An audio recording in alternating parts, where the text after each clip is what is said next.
Como o dinheiro é criado? De onde ele vem? Quem lucra com isso? Para que serve? O que é um sistema monetário? O que é o dinheiro por trás do sistema monetário?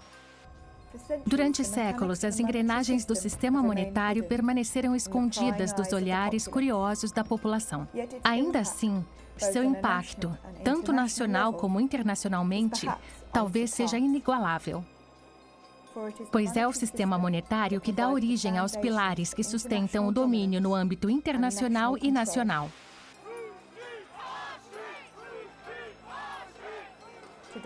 Atualmente, conforme esses pilares vão sendo abalados por crises, cresce cada vez mais a necessidade de discussões francas e transparentes sobre o sistema monetário. Essa crise econômica é como um câncer. Se você só esperar achando que vai embora assim como um câncer, ele vai crescer e daí será tarde demais. Minha recomendação para todos é: preparem-se. Esse não é o momento de ser otimista e achar que o governo vai resolver tudo. Os governos não controlam o mundo. A Goldman Sachs controla o mundo. Estamos diante de um desastre perfeito. Do outro lado, temos interesses escusos e que se enraizam furtivamente onde o poder habita. E os poderosos não têm motivos para abrir mão dos privilégios dos quais se julgam merecedores. Ele tem um plano para reformar o NHS? Não. Ele tem um plano para reestruturar a polícia? Ele tem um plano para reduzir o déficit? Ordem! Ordem! Ordem! Você confia no governo? Tentem se acalmar e se comportem como adultos. Se não forem capazes de fazer isso, retirem-se da Câmara, para fora. Vamos continuar sem vocês. Esta é a estação de alimentação das fraternidades bancárias. Não é coincidência que as altas e baixas econômicas se tornaram um verdadeiro problema cíclico no começo do século XVIII, quando William Paterson fundou o Banco da Inglaterra. Esse comportamento é inaceitável no que tange o interesse público. Isso não tem graça. Apenas vocês estão achando graça. Não tem graça nenhuma, isso é vergonhoso. Isso é simplesmente vergonhoso.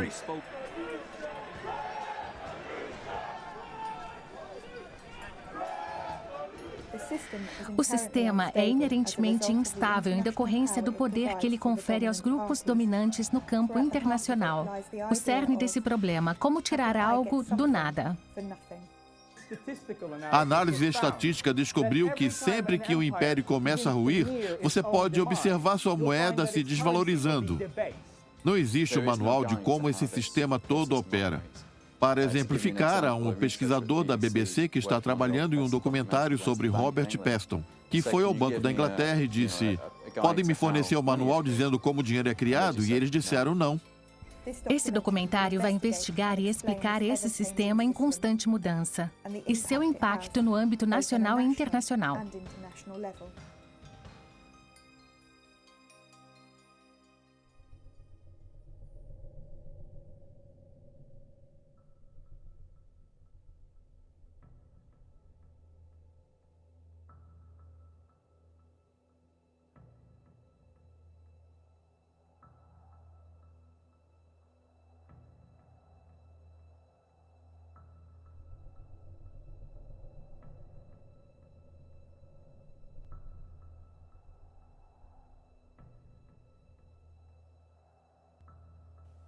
Em 2010, o estoque monetário total do Reino Unido era 2,15 trilhões de libras. 2,6% desse total era moeda física, 53,5 bilhões. O restante, 2,1 trilhões ou 97,4% do estoque monetário era total de dinheiro banco comercial. Esses 3% do dinheiro são criados por meio do Banco Central. Basicamente, você cria uma nota de 10 libras, você pode vendê-la a um banco para que seja colocada no caixa automático, e esse banco precisa pagar 10 libras por essa nota. Não são cobrados juros sobre esse dinheiro, que então é transferido ao Tesouro. E é uma forma do governo arrecadar fundos e o que chamamos de senhoriagem.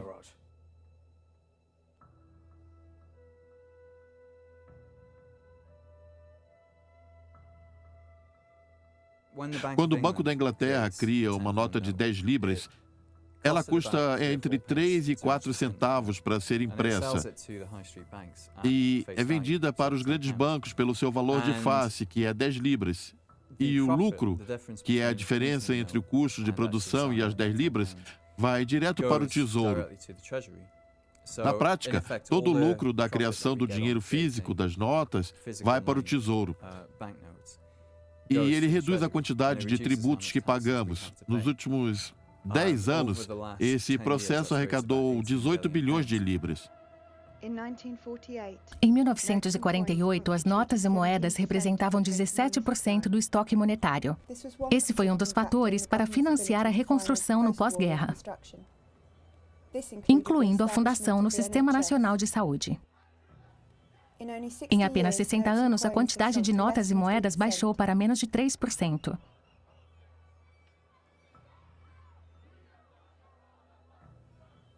Antes de 1844, as notas eram feitas pelos bancos privados e o governo não lucrava com essa produção.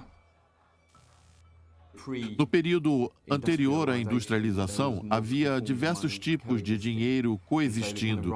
O advento de uma moeda fiduciária, instituída pelo governo, é um fenômeno relativamente recente. Na década de 1840, não existiam leis que impedissem os bancos de emitirem suas próprias notas. Eles, então, emitiam notas de papel que representavam o que você tinha em sua conta bancária. Ao invés de você sacar as suas moedas metálicas pesadas no banco para pagar alguém, você podia simplesmente pegar uma nota que dizia quanto dinheiro você tinha e ir ao banco e entregar a essa pessoa. E ela mesma poderia usar essa nota para ir ao banco e sacar as moedas. Com o tempo, essas notas de papel começaram a valer como dinheiro. As pessoas começaram a usar as notas de papel ao invés de ir ao banco para sacar o dinheiro de verdade. E é assim que os bancos perceberam que aquilo seria uma criação que se tornaria predominante de dinheiro na economia. Eles compreenderam que, criando mais notas, poderiam gerar lucro. Eles podem simplesmente emitir mais notas, emprestá-las e cobrar juros por elas. E foi assim que fizeram até a década de 1840. Nessa década, eles passaram um pouco do limite, gerando a inflação e desestabilizando a economia. Então, em 1844, o governo conservador do Robert Peel aprovou uma lei que tirou o poder dos bancos comerciais de criar dinheiro e devolveu ao Estado. Desde então, o Banco da Inglaterra é a única instituição autorizada a emitir cédulas de dinheiro. Depois tornou-se digital e agora são números digitais que os bancos comerciais podem criar a partir do nada. O problema é que eles não incluíram na legislação os depósitos à ordem que as pessoas mantêm nos bancos ou as formas eletrônicas de dinheiro, que é basicamente o que são os depósitos à ordem. Hoje em dia, a maior parte do dinheiro que circula é eletrônico. São os depósitos guardados nas nossas contas. A legislação precisa se atualizar em razão dos avanços do dinheiro eletrônico e da forma como os bancos operam na prática. O dinheiro guardado nas contas bancárias é chamado de depósito à ordem. É um jargão contábil usado pelos bancos quando criam crédito.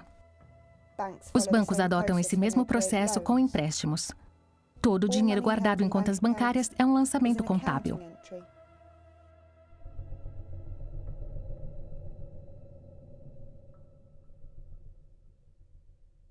Atualmente, a maior parte do dinheiro não é de papel nem de metal, é digital. São apenas números de um sistema de computadores. É o seu cartão de débito, o cartão que você usa para fazer saques. Isso é um plástico. São números em um sistema de computadores. Você transfere o dinheiro de um computador para o outro. É tudo um grande banco de dados e o dinheiro digital é o que usamos hoje para realizar pagamentos. É a forma como realmente operamos a economia. Eu acho que muitas pessoas do Reino Unido pensam que é o governo ou o Banco Central que controlam a maior parte do dinheiro que circula, que colocam mais dinheiro em circulação. Mas não é isso que ocorre. São os bancos privados que criam grande parte do dinheiro novo em circulação e que decidem onde ele é alocado.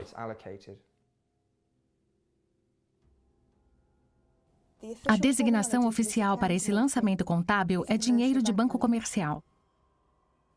Quando um banco empresta dinheiro ao público, eles estão criando dinheiro do banco comercial. Quando um cliente quita o empréstimo, o dinheiro de banco comercial é destruído. Os juros recebidos pelo banco são o lucro. Há muitos equívocos no entendimento sobre como os bancos funcionam. Uma pesquisa feita pelo Centro Cobden questionou as pessoas sobre como elas achavam que os bancos funcionavam. Cerca de 30% dos entrevistados achavam que o dinheiro depositado ficava apenas guardado em segurança no banco. Então você compreende o porquê de toda criança que tem um cofrinho e vai colocando dinheiro nela. E quando acontece uma emergência, você quebra o cofre e recolhe o dinheiro para ele. Muitas pessoas conservam essa ideia de sistema bancário, de um lugar seguro onde você guarda seu dinheiro e ele permanece lá até você precisar dele. Outra parte, 60%, presumem que quando você deposita seu dinheiro, esse dinheiro é transferido para alguém que quer um empréstimo, como se você tivesse alguém economizando ao longo da vida para se aposentar, tendo suas economias emprestadas para um jovem que quer comprar uma casa, por exemplo.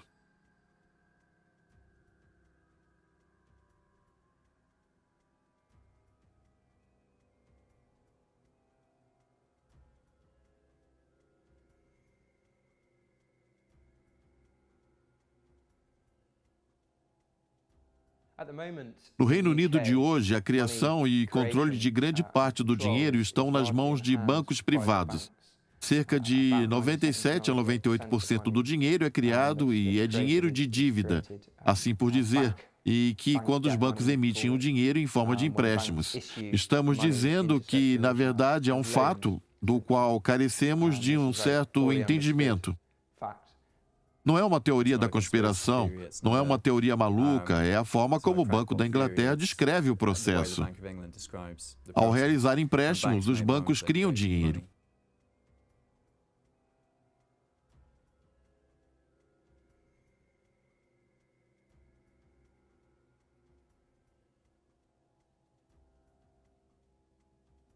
Alguns economistas vão compreender a forma como o sistema monetário funciona, mas se você não entende como o dinheiro funciona e pensa que se todo mundo economizar, a economia melhora, mas na verdade, quando você entende a forma como o sistema monetário funciona, se todo mundo começar a economizar, a quantidade de dinheiro na economia diminuirá e teremos uma recessão.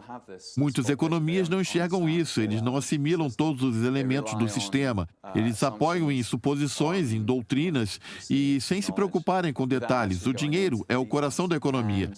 Se você não sabe de onde ele vem, quem o criou e quando ele foi criado, como é que você seria capaz de entender toda a economia?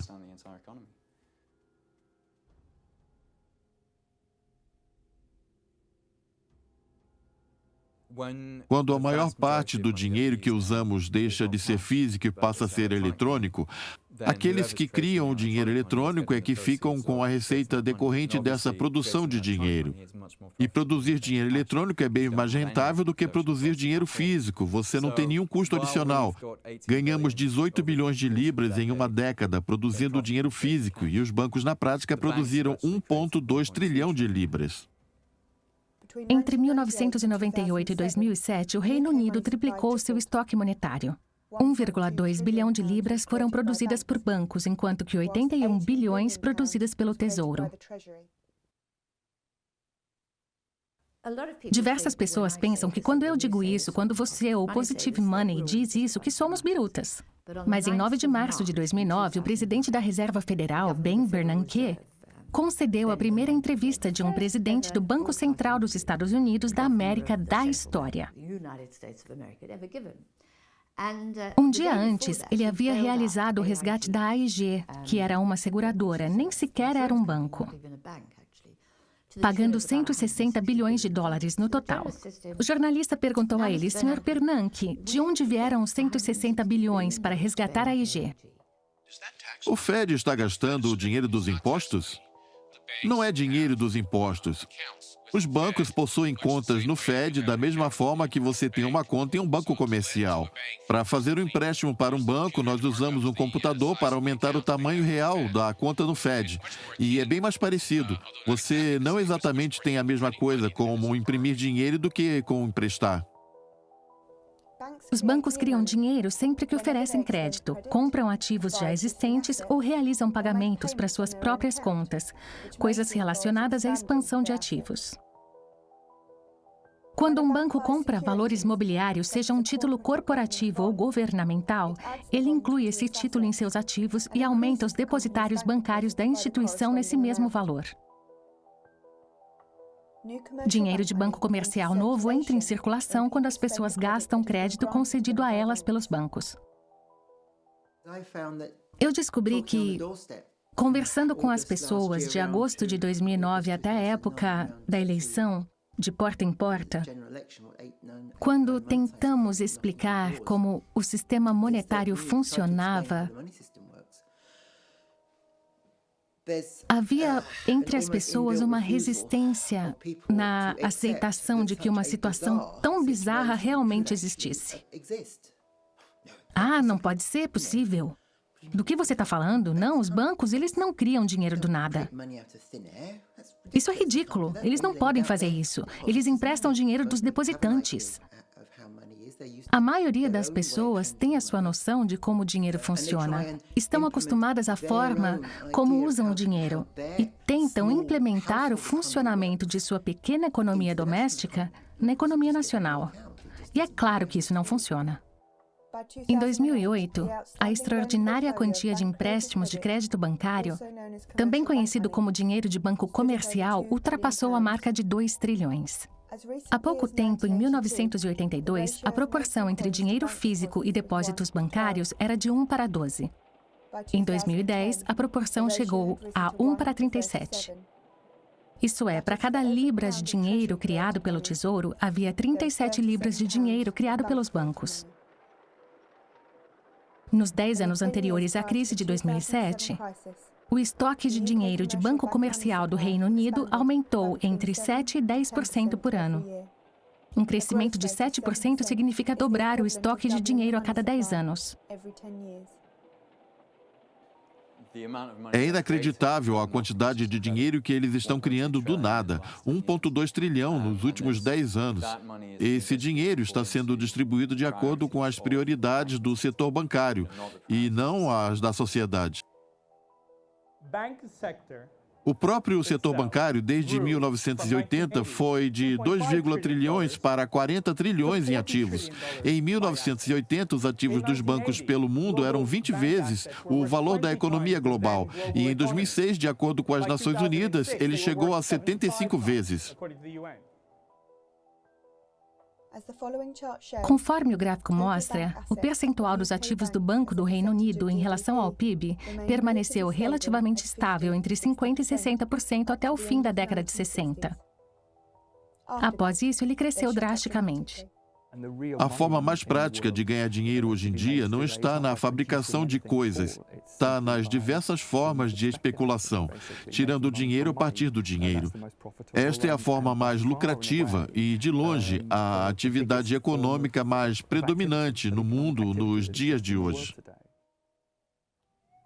Atualmente, os bancos não possuem limites de quanto emprestar e, por consequência, quanto crédito são capazes de criar do nada. Eles são limitados apenas pela sua própria vontade de emprestar. Há 2 problemas centrais em permitir que os bancos criem dinheiro. Primeiro, o fato de que eles criam dinheiro quando oferecem empréstimos faz com que todo o dinheiro da nossa economia seja emprestado dos bancos. Dessa forma, para se ter uma economia próspera, o governo precisa elaborar um plano que permita um crescimento eterno da dívida. A única forma que o governo tem de aumentar seu poder de compra é se endividando ainda mais. O segundo grande problema em permitir que os bancos criem dinheiro é que eles são incentivados a sempre criarem mais. Eles criam mais dinheiro quando aprovam um empréstimo. Eles recebem bonificações, comissões e incentivos para emprestar o máximo que puderem. Você precisa desenvolver uma metodologia de vendas. E o que fizeram? Recrutaram esse rapaz, o Andy Hornby, que saiu da Asda, para transformar o banco em um supermercado. Se você confiar aos banqueiros o controle do estoque de dinheiro, a oferta de dinheiro vai crescer cada vez mais e, junto disso, cresce o endividamento, até a hora em que tudo quebra, quando as pessoas não conseguem pagar as dívidas e eles param de emprestar. Você ouve os políticos e os jornalistas dizendo que não podem viver como estamos vivendo. Nos tornamos dependentes das dívidas. Precisamos controlar nossos gastos e viver de forma sustentável, o que não é possível no sistema atual. O motivo pelo qual todo mundo hoje está endividado não é porque eles contraem empréstimos descontroladamente. Não tem como esse dinheiro todo ter saído do dinheiro que as pessoas guardam para se aposentar durante a vida. O dinheiro no sistema atual é a dívida. A única forma de algum dinheiro na economia, de os negócios terem dinheiro para funcionar, é tomando emprestado dos bancos. É o exato oposto do que o partido Tory defende hoje, de que é preciso economizar antes de financiar o Sistema Nacional de Saúde. A causa disso é que os economistas confundem uma coisa com outra, tanto em relação à política monetária quanto na esfera econômica. E como a maioria das pessoas ainda conserva essa visão ultrapassada de economizar antes de investir, é que hoje estamos nessa desordem. Um dos motivos pelo qual temos dificuldade de entender o sistema bancário e de criação de crédito é que nós fomos formados na escola e não temos dinheiro nenhum. Depois arranjamos um emprego de aprendiz, de encanador. Trabalhamos duro o mês inteiro e no fim do mês alguém coloca o dinheiro na nossa conta. Para nós, a lógica é: você trabalha para conseguir dinheiro, para economizar. A verdade é que você não teria um emprego se um crédito não tivesse sido criado em primeiro lugar. É um conceito tremendamente equivocado. E a população não tem culpa disso, nem os economistas entendem isso. O dinheiro não vem da atividade econômica.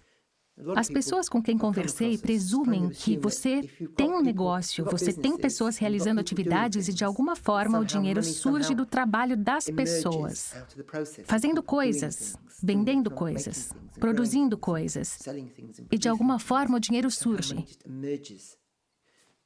Não é assim. Para tirar o óleo do carro, primeiro você precisa colocar o óleo. Quando ouço David Cameron dizer que precisamos de uma economia não baseada em dívidas, mas uma economia baseada em economia, ele não sabe o que está falando. É ridículo. É um absurdo e nos mostra a completa falta de entendimento em como o nosso sistema monetário funciona. Ele basicamente está dizendo que precisamos de uma economia sem dinheiro. Se todo mundo economizar, o dinheiro vai desaparecer. O mesmo que acontece quando há uma pessoa insolvente e o banco extingue uma dívida e é basicamente um dinheiro sumido. Se as pessoas não se endividarem, nada funciona. É um entendimento muito equivocado de como a economia opera, de como o sistema monetário opera e de como o dinheiro é realmente criado. Na verdade, eu acho engraçado ver essas pessoas falando. Elas apenas regurgitam o que ouvem uma das outras. Você vai ouvir sempre a mesma conversa. Eu fico extremamente irritado quando ouço as pessoas falando: sim, precisamos de mais regulamentações, precisamos mudar os bancos. É tudo uma enorme cortina de fumaça para combater os sistemas dessa enorme doença. Você precisa olhar para o sistema monetário, para a forma como o dinheiro é criado. Dizer que não queremos dívidas é dizer que não queremos dinheiro. E não é exatamente isso que queremos fazer. O que queremos, na verdade, é uma economia, mas não uma economia sem dinheiro, com exceção daqueles 3% criados sem usar juros. É o paradoxo do sistema atual. Se nos endividarmos mais, nós colocamos mais dinheiro na economia e temos uma alta. Durante uma alta, é mais fácil conseguir crédito e as pessoas se endividam mais. E esse ciclo vai continuar. Fica fácil se endividar até que algumas pessoas ficam endividadas demais, até ficarem insolventes e não conseguirem pagar suas hipotecas. Foi o que aconteceu nos Estados Unidos, antes do subprime. Logo depois, há uma onda de insolvência, que repercute nacionalmente na economia. Os bancos se tornam insolventes. Depois teremos uma crise financeira e os bancos param de emprestar. Eles emprestavam tanto dinheiro durante a alta que a súbita interrupção torna a recessão ainda pior. As pessoas perdem seus empregos e se tornam mais dependentes das dívidas para sobreviver. Temos um sistema onde a economia depende dos empréstimos. Precisamos estar endividados com os bancos, o que garante um lucro gigantesco para eles. Esse é o ciclo de altas e baixas. Como eu já disse, senhor deputado, chega de altas e baixas.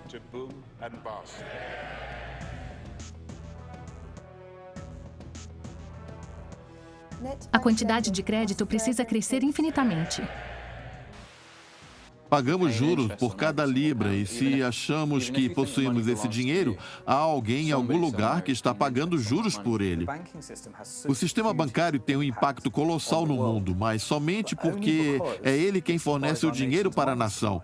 Precisamos protegê-los, precisamos subsidiá-los, precisamos garantir sua existência, pois o colapso de um banco seria desastroso para todos nós.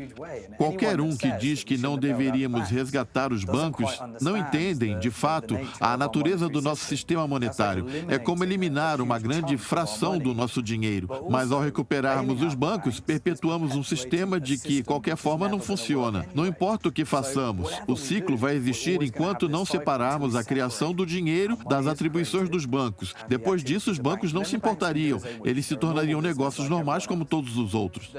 Há também um grande problema democrático aqui. Temos esses bancos privados buscando lucro, criando 200 bilhões de libras por ano e injetando-as na economia de maneira que bem entendem. Eles fazem o que querem, seja colocando esse dinheiro em investimentos nocivos ou em bolhas imobiliárias, aumentando o preço das moradias. Em 2007, foram 200 bilhões a mais de dinheiro da economia vindos do nada, e sua aplicação é o que efetivamente determina os rumos da nossa economia. Se vamos permitir que alguém crie dinheiro a partir do nada, ao menos deveríamos ter um controle democrático sobre como esse dinheiro é usado. Seria melhor que esse dinheiro fosse usado na saúde pública, na preservação ambiental, na redução da pobreza, ou até mesmo o dinheiro pode ser usado para encarecer os imóveis, ao ponto de não ser possível a uma pessoa possuir uma casa.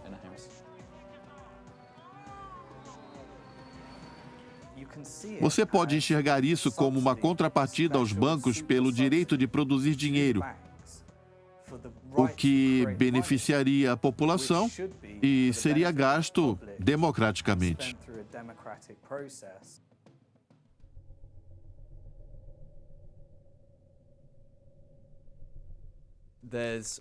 Há também outra forma de dinheiro que é basicamente uma forma de dinheiro eletrônico.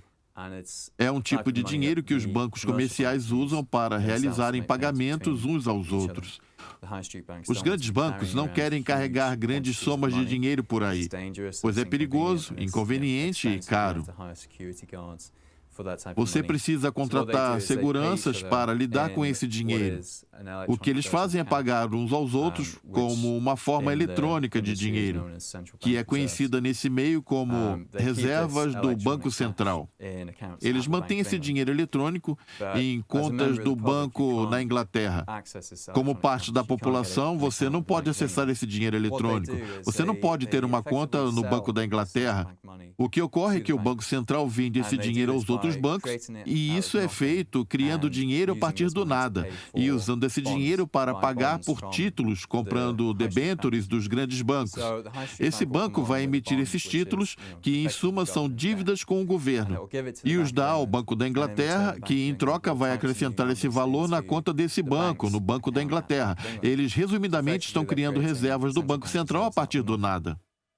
O Banco da Inglaterra cria reservas do Banco Central, aumentando o crédito disponível nas contas do banco intermediário ao Banco da Inglaterra. Os bancos intermediários, por sua vez, emitem títulos ou vendem ativos como garantias dessas reservas. Ao todo, 46 bancos possuem contas de reserva central no Banco da Inglaterra. Os bancos pequenos ou os estrangeiros possuem contas com algum desses 46 bancos para que consigam realizar pagamentos em libras esterlinas. Antes de março de 2009, o Banco da Inglaterra perguntava a esses bancos intermediários a quantidade de reserva que precisavam. Os bancos intermediários trocavam os títulos por reservas e concordavam em recomprar os títulos pagando uma certa quantia em determinado momento no futuro. Os bancos intermediários então receberiam juros em taxas base ou de mercado pelas reservas mantidas no Banco Central. Desde a crise, as reservas centrais nos bancos intermediários dispararam abruptamente.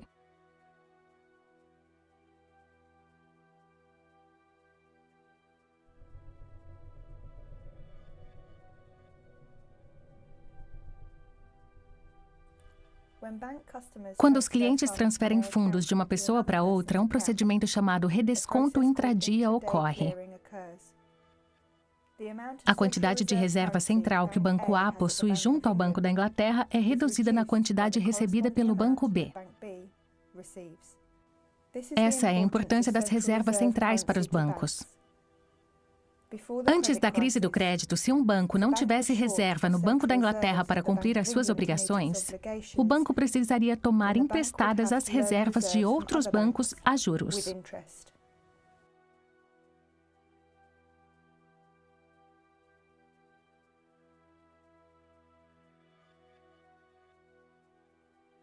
Se você vende algo na internet, você sabe que o negócio só é fechado quando alguém deposita dinheiro na sua conta. Muitas pessoas querem ver o dinheiro na conta antes de finalizarem uma negociação. Com os bancos acontece o mesmo. Mas, nesse caso, eles querem o dinheiro na sua conta no Banco da Inglaterra, antes de fecharem o negócio. Por exemplo, se você comprar uma casa de alguém que é cliente de outro banco, quando você transferir suas 250 mil libras pela casa, você vai dizer ao seu banco para transferir o dinheiro para o banco do vendedor, mas o que o seu banco fará é dizer ao Banco da Inglaterra para transferir as 250 mil libras da conta que ele tem lá para a conta do banco do vendedor. Esse dinheiro é então movimentado entre as contas do Banco da Inglaterra. Assim que esse dinheiro for transferido, os bancos considerarão a negociação como concluída. Eles não utilizam o mesmo dinheiro que está nas nossas contas. Eles entregam um dinheiro especial que só é utilizado no Banco Central. Há milhões de pessoas pelo país transferindo dinheiro uns aos outros usando apenas grandes bancos. Esses bancos guardam marcações em seus computadores e normalmente essas movimentações se compensam no fim do dia. Os 5 grandes bancos, RBS, Lloyds, HSBC, Barclays e Santander, somam mais de 85% de todos os depósitos. Como há um número limitado de bancos no sistema, o dinheiro da Reserva Central acaba sendo movimentado em um ciclo fechado. Parando para observar, o dinheiro está apenas circulando repetidamente por esse sistema. Uma moeda de 1 libra pode ser usada para pagar 1 bilhão de libras se você circular ela 1 bilhão de vezes. É esse o sistema que temos hoje na prática. Você tem uma quantidade limitada de dinheiro que anda em círculos pelo sistema e que é usada para efetuar nossos pagamentos. Logo antes da crise, havia apenas 20 bilhões nas contas do Banco Central. Se eles não tiverem dinheiro bastante no Banco Central, eles não conseguem efetivar os pagamentos. Se isso acontecer, todo o sistema desmorona rapidamente. O Banco da Inglaterra tem então a responsabilidade de garantir que há o bastante desse dinheiro no sistema. A quantia necessária que os bancos têm de guardar em reservas mudou várias vezes desde 1947. Naquela época, os bancos precisavam manter no mínimo 32% do seu dinheiro em reservas, espécie ou títulos do Tesouro. Em 2006, o sistema de corredor foi implementado, no qual os bancos podem definir suas metas de reserva mensalmente. As regras foram alteradas novamente em março de 2009, quando o Banco da Inglaterra adotou a flexibilização quantitativa. A flexibilização quantitativa, na prática, dá aos bancos intermediários reservas centrais de graça. O dinheiro da Reserva Central é definido como o dinheiro verdadeiro no sistema de reserva fracionária. Mas, na verdade, os bancos podem ter o quanto quiserem desse dinheiro. O próprio dinheiro da Reserva Central é uma moeda fiduciária lastreada em nada. Por consequência, não existe mais uma reserva fracionária significativa.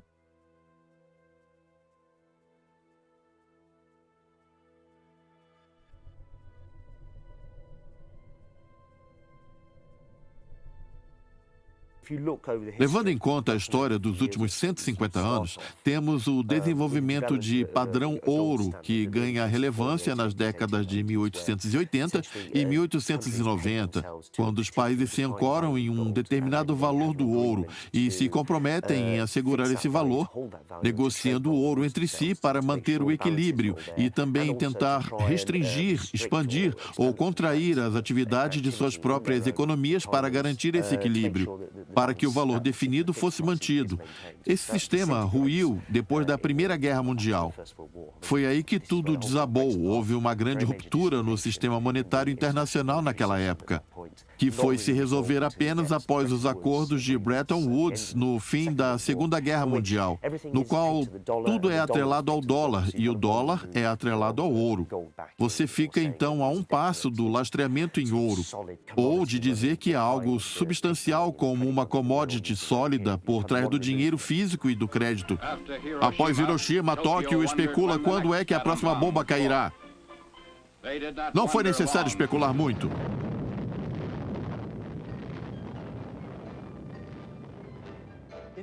Em 1944, em Bretton Woods, os Estados Unidos e o Reino Unido idealizaram uma forma de governar a economia mundial, o Sistema Monetário Internacional, criando assim o Banco Mundial e o FMI, e uma série de outras instituições determinadas ao gerenciamento do dinheiro no mundo. O padrão ouro ainda existia e ele seria vinculado ao dólar. Todo o estoque mundial do ouro foi de Londres para o Fort Knox, e todas as moedas do mundo foram atreladas ao dólar. Esse sistema tinha o objetivo de evitar oscilações, de evitar crises de crédito de um país, e isso é um sinônimo de balança comercial desfavorável, ou seja, quando não conseguem pagar suas dívidas e sua moeda despenca. As moedas estavam sob controle e o sistema estava estável, enquanto os americanos a supervisionavam. Alguém aqui sabe como essa história terminou? O dinheiro usado para pagar pela guerra do Vietnã, é aí que eu queria chegar. As crises do petróleo também.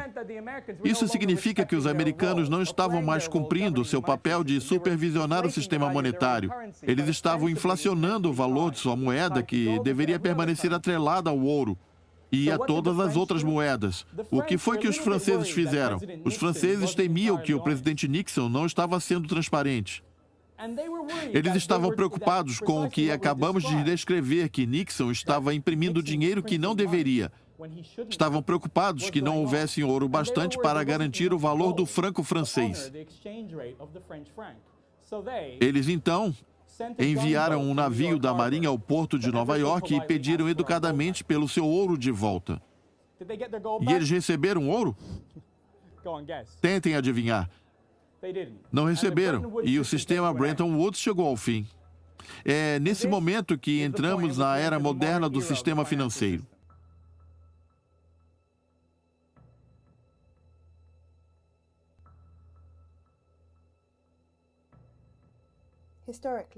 Historicamente, a produção de dinheiro era ancorada a uma commodity, normalmente o ouro, mas hoje está ancorada a nada. O que significa que não há nada sustentando o nosso dinheiro. Esse papel aqui é só um pedaço de papel. O que nos resta? Se nada garante o valor do dinheiro, por que acreditamos que ele tem valor?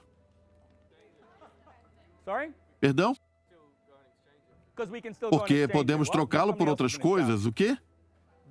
Alguém disse algo? Uma curiosidade, a palavra crédito significa acreditar em latim. Exato.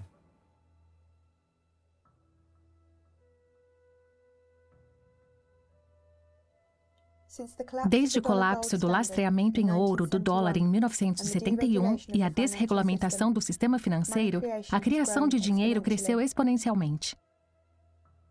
A cúpula do Fórum Econômico Mundial em Davos deste ano expressou a necessidade de crédito na economia global de ser expandido em 100 trilhões de dólares.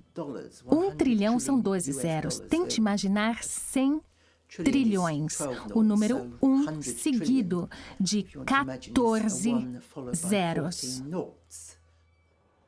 Eles acreditam que essa expansão no crédito vai criar uma alta, pois não há mais dinheiro na economia para se investir.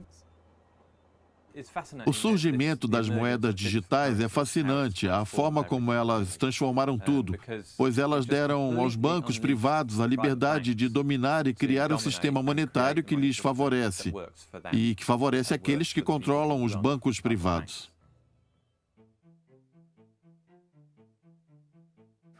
Se você quer uma economia próspera nesse sistema, você precisa aumentar as dívidas. É algo que pouquíssimas pessoas compreendem, e os políticos que controlam a economia não estão entre elas, o que é algo assustador.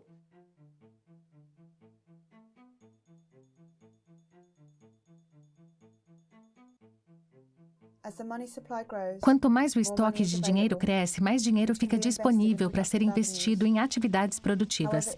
Por outro lado, ele também pode ser usado para apostar e valorizar os ativos.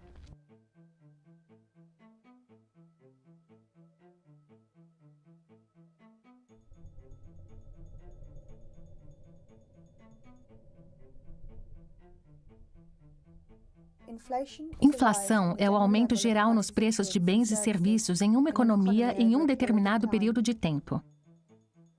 Quando há um aumento geral de preços, cada unidade de dinheiro passa a comprar menos bens e serviços. Quando o estoque de dinheiro cresce e a oferta da moeda cresce, o dinheiro fica disponível para investimentos, o que pode gerar crescimento. Porém, o dinheiro também fica disponível para adquirir bens ou para especular, o que gera inflação. Resumidamente, a inflação ocorre quando há muito dinheiro para poucos bens e serviços, indicando que há mais dinheiro do que a economia consegue absorver. Em 7 anos, entre 2000 e 2007, o estoque de dinheiro dobrou e o Banco da Inglaterra achava que desta vez ele tinha tudo sob controle, já que os bancos não tiveram muito aumento. Eles estavam olhando para os preços dos supermercados. Eles não estavam de olho no mercado imobiliário. A casa costuma ser o maior gasto na vida de uma pessoa.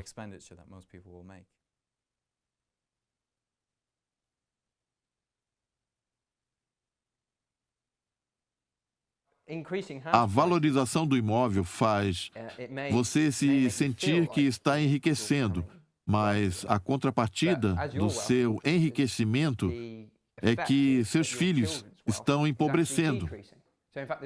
Não existe um ganho de fato, pois seus filhos é que vão pagar mais caro pelas coisas que vão comprar. Não existe ganho real. Eles vão precisar de mais dinheiro, vão precisar se endividar ainda mais. O aumento no preço das moradias não agrega valor ao PIB.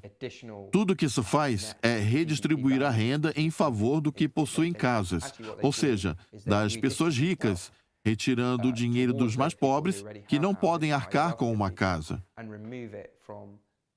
Permitir que os preços dos imóveis sejam afetados pela inflação é uma política extremamente regressiva, e isso faz com que os proprietários achem que as coisas estão indo bem e que vão gastar com outras coisas. Seus imóveis se valorizam, mas não há uma geração de mais empregos. A qualidade da economia não melhora e não ajuda a balança comercial. É um jogo de soma zero. Em agosto de 2011, 85,5% dos empréstimos bancários a clientes eram para a aquisição de casas hipotecadas. Se alguém cria um dinheiro que pode ser usado apenas para uma finalidade, nesse caso a moradia, então os preços vão disparar. Entre 2000 e 2010 foram criados mais de 1 trilhão de libras e 500 bilhões em apenas 3 anos, que antecederam a crise. É por isso que o preço dos imóveis cresceu dessa forma. Não há nada diferente nas casas. Foi apenas esse dinheiro esquisito jorrando no mercado. Muito dinheiro gasto na economia vai para as casas, como no caso das hipotecas. Isso aumenta o estoque de dinheiro na economia sem que haja um aumento produtivo, um aumento do PIB. É um gasto que não movimenta o PIB e isso causa inflação. No Reino Unido, isso ocorreu com muita intensidade. Tivemos uma grande alta nas moradias. A principal causa dessa alta, na minha opinião, foi a grande quantidade de crédito especulativo criado pelos bancos e destinados às moradias. Então, se essas casas fossem baratas, elas seriam mais fáceis de se construir. Seriam construídas mais casas e então haveria menos casas gigantes com pouquíssimas pessoas morando nelas.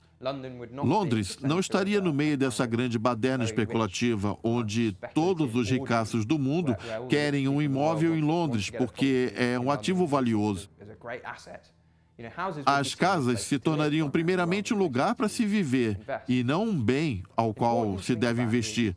Se você fosse um banco e tivesse que fazer empréstimo, você teria escolhas. Você pode emprestar a um pequeno empreendimento e você sabe o risco desse empréstimo de não ser pago. E é elevado, pois esse pequeno negócio e seus donos possuem poucos recursos, o que significa que esse negócio, se ele fracassar, os bancos não conseguem nada de volta. É um alto risco, se comparando a um empréstimo destinado a alguém que tem uma casa como garantia, como uma forma de hipoteca. E esse simples incentivo faz os bancos preferirem destinar esse dinheiro para imóveis ao invés de pequenos empreendimentos. E isso torna um problema quando é aplicado em toda a economia, porque significa que há incentivos para especular o dinheiro ao invés de destiná-lo a investimentos produtivos.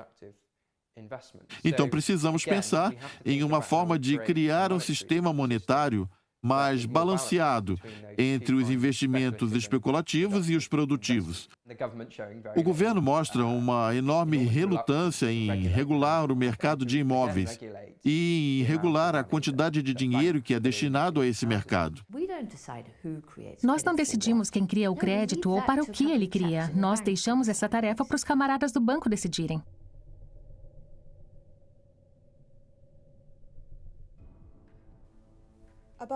Uma bolha ocorre quando há uma alta inflação no preço de um produto ou serviço específico em um curto período de tempo. O caso das tulipas é relevante, pois ele foi a primeira bolha financeira a estourar. A obsessão pelas tulipas e as mitológicas tulipas pretas, resultado de inúmeras gerações de cultivo e o ápice da engenharia genética, tornaram-se uma euforia na década de 1630 nos Países Baixos. O que eles não sabiam era que as variações raras de tulipas eram causadas por um vírus e não por fatores genéticos. O comércio de tulipas se tornou tão intenso ao ponto de chegarem a valer 10 vezes o valor do salário médio de um trabalhador neerlandês. Havia um mercado futuro de tulipas, pois você as plantava, mas não sabia que iria brotar depois. 400 anos atrás, já podíamos observar um sistema monetário ou um sistema financeiro, que não era abstrato, no vazio do espaço, mas algo que envolvia estados, poder, comércio e a forma como essas coisas interagem entre si. Diferente das tulipas, que são apenas bens de luxo, as casas podem ser uma necessidade ou um luxo. Por isso, elas são perfeitas como forma de criar dinheiro e bolhas. Um lar é talvez a propriedade mais desejada e valiosa que uma pessoa pode desejar. Inflar o preço dos imóveis permite que uma nação aumente seu estoque de dinheiro sem afetar os indicadores da inflação. O poder de compra que isso cria aumenta a riqueza aparente em relação às outras nações. Dessa forma, aumentando o poder relativo. É uma forma de aumentar o poder monetário sem investir no aumento produtivo da indústria. A Inglaterra e os Estados Unidos são bons exemplos onde podemos observar isso. São países com uma alta taxa de casas em mãos privadas, o que é uma boa base para implementar esse tipo de política. Isso foi feito de forma deliberada nos Estados Unidos, descaradamente, conforme Alan Greenspan, como presidente da Reserva Federal, quando, diante da quebra do mercado de ações no fim dos anos 90, baixou os juros para quase zero. Todo mundo tinha crédito barato, principalmente para adquirir casas. Pois bem, o que poderia ser usado como garantia pelo banco que dizia: nós não vamos te emprestar dinheiro sem garantia. Se você tiver uma casa, nós topamos, pois podemos tomá-la de você se você não pagar. Eles não dizem isso quando você contrai uma hipoteca, mas eles têm esse direito. É uma bolha, é o sistema, esse tipo de expansão nos Estados Unidos e no Reino Unido, onde algo semelhante aconteceu na década seguinte. Um reflexo da fragilidade desses governos, de que eles não têm vontade ou habilidade, na minha opinião, está mais relacionado à vontade do que se opor ao mercado financeiro, do que se opor ao capital e dizer: agora nós vamos mudar as coisas. E se você for obrigado a concordar, nós fomos democraticamente eleitos. Nós temos o direito de fazer isso. Lembre-se de que tudo é parte do plano. Você está reclamando do quê? Foi nisso que você votou. O que aconteceu nos Países Baixos foi que tivemos um período de esforços da independência, inicialmente na Espanha, e tentativas de arrecadar dinheiro para financiar um exército, que esse propósito era uma inovação financeira. Eles inovaram as loterias públicas para arrecadar dinheiro. Eles tinham assinaturas públicas. Essa ideia deu origem às ações, uma parcela de negócio no qual qualquer pessoa pode investir. Cerca de 2/3 da população investiu em tulipas na década de 630. Após a independência, os instrumentos foram ampliados em uma expansão financeira.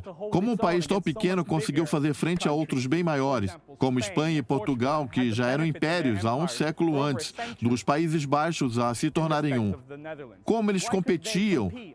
Com quais recursos? Eles possuíam um sistema financeiro mais eficiente e amplo. Essas inovações permitiram a eles a arrecadação de enormes quantias de dinheiro, mais rápido do que qualquer um.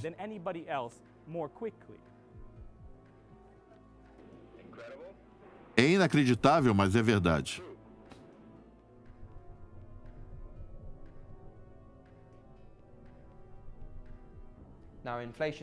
A inflação pode ser evitada se a quantidade de dinheiro que entra na economia for regulada, de forma que não ultrapasse as atividades que são desenvolvidas na economia. A melhor forma de fazer isso, na minha opinião, é garantir que o dinheiro inserido na economia seja destinado somente para investimentos produtivos, para produzir bens e serviços. O dinheiro ajudaria os pequenos negócios a florescer, criando empregos e aumentando o poder da compra, o que não geraria a inflação. No decorrer da história, quase todos os bancos centrais empregaram alguma forma de controle direto sobre o crédito. Os bancos centrais projetariam o crescimento desejado no PIB e então calculariam a quantidade necessária de crédito para atingir essa meta. Depois alocam essa criação de crédito tanto em diversos bancos quanto no setor industrial. O crédito não produtivo é suprimido. Isso torna difícil ou até impossível a obtenção de crédito bancário apenas para transações especulativas de larga escala, como acontece hoje em dia quando os bancos financiam os fundos de cobertura. O Banco Mundial reconheceu em um estudo de 1993 que esse método de intervenção na alocação de crédito foi base do milagre econômico no leste asiático.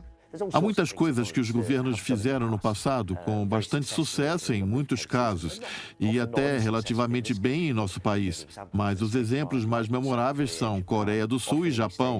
Os governos do leste asiático são criticados pela forma como eles equilibram a economia, escolhendo os setores e decidindo onde ocorrerão os investimentos. Eu penso que o Reino Unido deveria fazer isso, pois estamos enfrentando uma crise de demanda e não uma crise de oferta.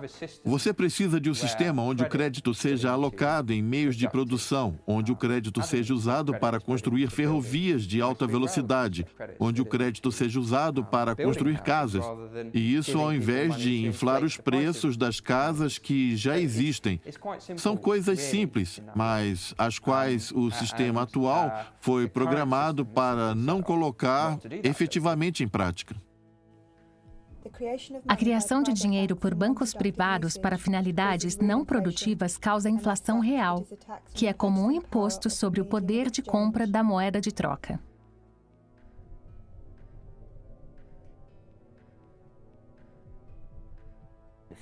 As cifras do Reino Unido são gritantes. A renda real média, falando da maioria das pessoas, decaiu nos últimos 8 anos. E a queda se acentua conforme entramos em recessão. Essa queda, a mais aguda desde os anos 30, está efetivamente diminuindo a renda real. Moedas fiduciárias criadas pelos bancos privados permitem a eles sugarem a riqueza da economia e, com o passar do tempo, resulta em um declínio gradual nas condições de vida. Conforme as pessoas empobrecem, elas se tornam cada vez mais dependentes das dívidas. E isso ocorre em uma época onde a mecanização vem aumentando drasticamente. Se você voltar aos anos 60, naquele tempo se tinha uma expectativa para o futuro de uma era de lazer. Programas de televisão falando o que as pessoas poderão fazer no seu tempo livre. Agora, as pessoas trabalham mais do que nunca e gastam mais do que nunca. O que parece ser bom, todos gastando mais, mas se com isso você não está usufruindo mais, se você está gastando mais com creches, com condução ao trabalho, custos que não existiam no passado, pois você ia simplesmente trabalhar a pé. E apenas um membro da família trabalhava, enquanto o outro cuidava da casa. Então, a situação não melhorou, na verdade. Todos estão sob enorme pressão hoje em dia. E, sabe, eu sei que os meus 4 sobrinhos e sobrinhas enfrentam tempos muito difíceis. Eles terão que trabalhar por muito, mas muito mais tempo apenas para conseguir manter um único teto sobre as suas cabeças. As pessoas estão ficando mais pobres em termos reais. Isso ocorre pois os preços estão sempre aumentando por conta desse dinheiro esquisito que é injetado no sistema pelos bancos. Tudo na forma de dívidas. Ao mesmo tempo que os preços aumentam, as coisas encarecem. Estamos nos endividando e o trabalho vai diminuindo cada vez mais.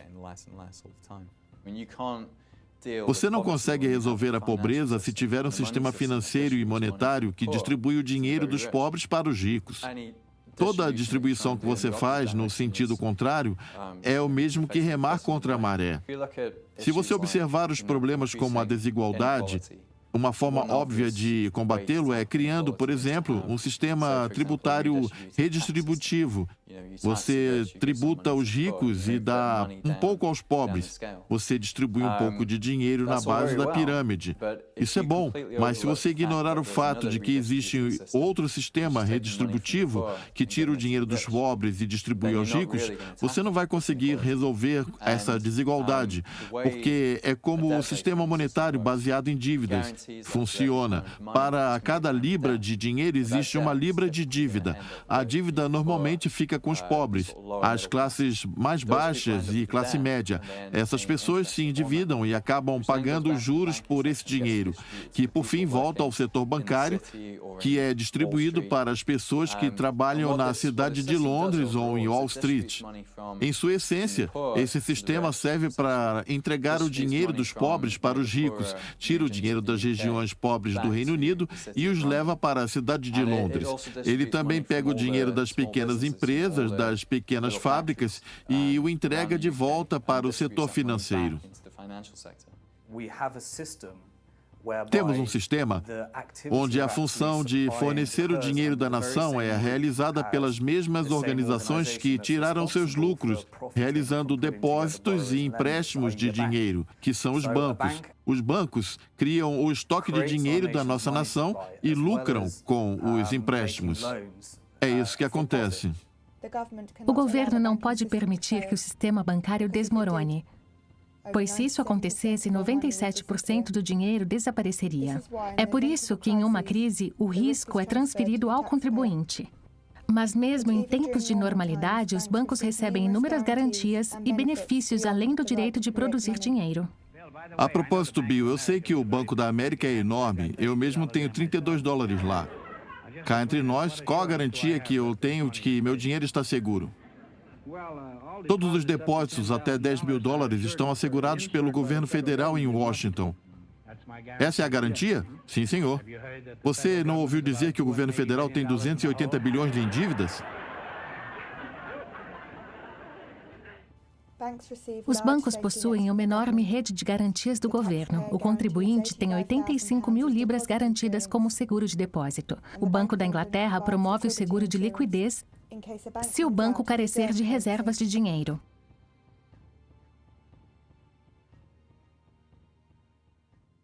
Alguém escreveu que um grande banco de investimentos é como um cefalópode vampiro gigante preso no rosto da humanidade, hipnotizando os políticos que lançam seu dinheiro aos bancos, sem pedir nada em troca. Não importa o dano causado, ele destrói o planeta, pondo fim às coisas que facilitam as nossas vidas. Adeus escolas, adeus parquinhos, adeus empregos. Os banqueiros que resgatamos ganharam bonificações maiores do que os cortes de gastos públicos que foram feitos. A Inglaterra sozinha deu aos bancos mais dinheiro do que seria necessário para levar o homem à Lua 6 vezes. Aonde foi parar nosso dinheiro? Quem deixou os bancos se safarem dessa? Por quê? Cefalópodes vampiros servem para alguma coisa?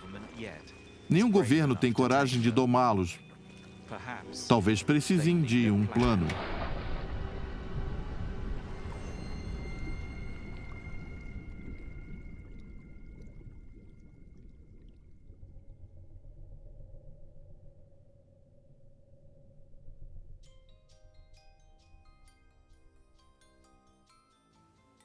O plano de cortes de gasto é uma tentativa do governo de tirar a dívida da sua conta e colocá-la na conta do povo.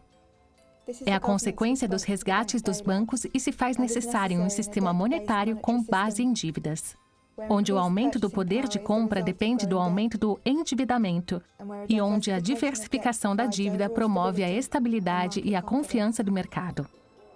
Políticas como o aumento de tarifas estudantis e a privatização de serviços, ativos e indústrias públicas segue o mesmo modelo. O problema que enfrentamos é que ocorre uma transferência da dívida pública para a dívida privada, que é basicamente uma forma de transferir o risco das empresas e do governo britânicos para indivíduos que são mais vulneráveis, que vão arcar com a maior parte da dívida. É uma política com uma estrutura muito regressiva que o governo utiliza, na qual o risco é transferido para os que são mais vulneráveis. E se houve alguma outra crise financeira, ou então se houver uma outra crise de petróleo, são os mais pobres da sociedade que pagarão o preço. Ou quem tem uma casa e não será capaz de arcar com a hipoteca sem as taxas de juros, que vão subir 1 a 2%. Haverá grandes problemas. De forma alguma, isso é algo benéfico para o nosso futuro. É regressivo, injusto e o oposto do que o governo fala. Não existe essa história de estamos todos juntos agora. Quanto mais as indústrias e recursos de um país são privatizados, mais o setor privado se endivida. Isso resulta na criação de mais dinheiro e na ocorrência de uma alta. Algumas empresas levam essa teoria ao extremo, colocando em prática o que chamamos de aquisição alavancada, que é quando uma empresa é adquirida por um preço inflado e o valor dessa compra é transferido ao empreendimento na forma de dívida. A empresa se torna responsável por pagar a dívida da sua própria compra. Essas dívidas costumam ser tão altas que as empresas precisam demitir funcionários, reduzir salários e atividades de pesquisa. Se levar em conta os juros como negócio, você acrescenta o pagamento de juros ao preço dos serviços e bens, e os preços aumentarão para sempre arcar com as dívidas cada vez maiores. O aumento da diversidade de dívidas resulta em um aumento no estoque do dinheiro. Quando o estoque de dinheiro aumenta, mais dinheiro fica disponível para atividades produtivas e consumo, que é um requisito para uma alta. É incerto se conseguiríamos sair dessa recessão ou se as coisas continuarão da maneira como estão agora. Mas, se conseguirmos sair, observe o momento em que o crescimento for retomado e depois olhe para a dívida. Ela vai subir e quanto mais a economia crescer, o mais rápido a dívida crescerá. Espere mais 3 ou 5 anos e voltaremos para onde estamos agora. A dívida crescerá demais, as pessoas ficarão insolventes novamente e o sistema ao qual estamos presos não permitirá o crescimento da economia sem o crescimento da dívida. E é a dívida que também puxa a economia para baixo. Temos que impedir que os bancos criem dinheiro em forma de dívidas. Ao consertar o sistema monetário, nós podemos impedir que os bancos causem crises financeiras novamente. Isso também tornaria os cortes nos serviços públicos, o aumento do imposto e da dívida pública desnecessários. O sistema monetário atual permite que o setor bancário extraia a riqueza da economia sem darem nada produtivo em troca. Como é que temos toda essa tecnologia, toda essa eficiência e mesmo assim precisamos de 2 pessoas trabalhando para pagar por uma casa, sendo que na década de 50 apenas uma pessoa já bastava? O motivo não é que os eletrodomésticos e as coisas ficaram mais caras. É por conta das dívidas e do setor bancário que sai ganhando às nossas custas. Um setor bancário em crescimento não é uma coisa boa. O setor bancário em crescimento significa que ele está se tornando ineficiente ou que virou um parasita para o resto da economia. Quando dizem que o setor bancário representa 4, 5, 6% do PIB, o que acontece com o resto da economia? Ela se torna 96, 95, 94 do PIB? Precisamos mudar isso agora. Se quisermos resolver qualquer um dos nossos problemas sociais, precisamos resolver o problema do dinheiro. Os mais pobres no mundo são os que pagam pelas crises, mesmo que não tenham se beneficiado das altas especulativas desenfreadas, como a alta das moradias na Irlanda antes da crise. Nos últimos 30 anos, vimos a desigualdade de renda aumentar. Os ricos ficaram mais ricos, enquanto que as pessoas comuns nada ganharam. Elas permaneceram onde estavam ou pioraram de condição. Uma das formas de preservar a economia foi fornecendo crédito barato, fornecendo dívidas para que os pobres, que já não têm condições de comprar bens, continuem gastando.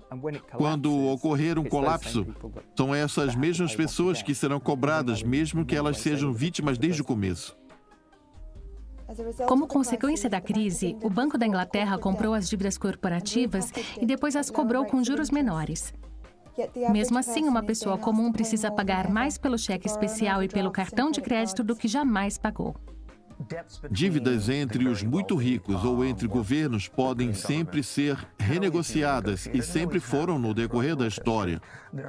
Não há nada escrito em pedra e, quando falamos das dívidas entre os pobres e os ricos, se torna uma obrigação sagrada, maior do que qualquer coisa. A possibilidade de renegociação é impensável. Você pode cravar com exatidão o que deixaria os investidores realmente felizes e confiantes? Essa é difícil. Pessoalmente, eu não me importo. Eu opero na bolsa e não me preocupo com isso. Vocês nasceram aqui? Se eu vejo uma oportunidade de fazer dinheiro, eu a agarro. A maioria daqueles que operam na bolsa não se importa se vão ajudar a economia, como essa situação será resolvida. Nosso trabalho é tirar dinheiro dela. Eu tenho sonhado com esse momento há 3 anos.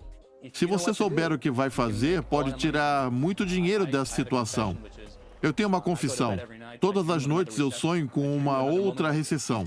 Eu sonho com um outro momento assim. Sonho em como poder tirar dinheiro dessa situação. Bruno, a Virgínia feriu uma pessoa seriamente. Você tem que ajudá-la. Se você olhar para toda a Europa, Você vê que o novo primeiro-ministro da Grécia não eleito, que foram pressionados a escolher, Papademos, ex-funcionário da Goldman Sachs, o primeiro-ministro e ministro das Finanças na Itália, Mario Monti, ex-funcionário da Goldman Sachs, e o novo presidente do Banco Central Europeu, ex-funcionário da Goldman Sachs. Você vê as pessoas brotando em todos os lugares. É assim que mudamos as coisas e temos o poder de tirar a liberdade da população e entregar tudo na mão de um pequeno grupo para poder absoluto, do povo, sem o povo, contra o povo. A parte interessante disso tudo está no âmbito da democracia, que está escrachado na Europa. O seu governo é composto por banqueiros contra a sua vontade. São banqueiros que nos jogaram nessa desordem toda. É uma aproximação grosseira, mas está bem perto da verdade. Serão os banqueiros que vão nos tirar dessa? Eles pensam em governar o país. É uma questão democrática aqui. A propósito, a crise dos bancos empurrou 100 milhões de pessoas de volta à pobreza.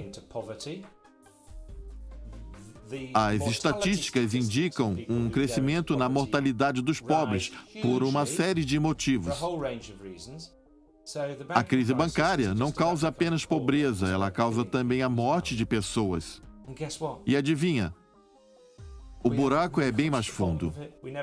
Ninguém nunca foi responsabilizado e nenhuma das reformas radicais das quais necessitamos foi feita. Porque achamos que, se fizéssemos algo, o equilíbrio seria ainda mais afetado e pioraria a situação. E quem foi que tomou essas decisões? As mesmas pessoas que provocaram a crise.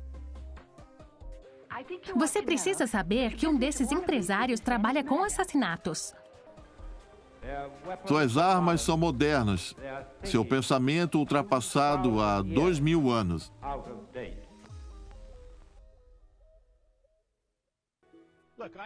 Eu estava lá quando o secretário e o presidente da Reserva Federal vieram a público e conversaram com integrantes do Congresso sobre o que estava acontecendo. Era 15 de setembro. Eis os fatos e não há nada a ser questionado sobre eles. Na quinta-feira, por volta das 11 horas da manhã, a Reserva Federal percebeu uma intensa queda dos fundos de dinheiro do sistema monetário dos Estados Unidos, na cifra de 550 bilhões de dólares, sendo retirados em questão de 1 ou 2 horas. O Tesouro abriu as portas para ajudar, injetando 105 bilhões no sistema.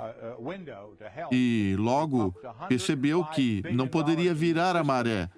Estávamos monitorando eletronicamente os bancos.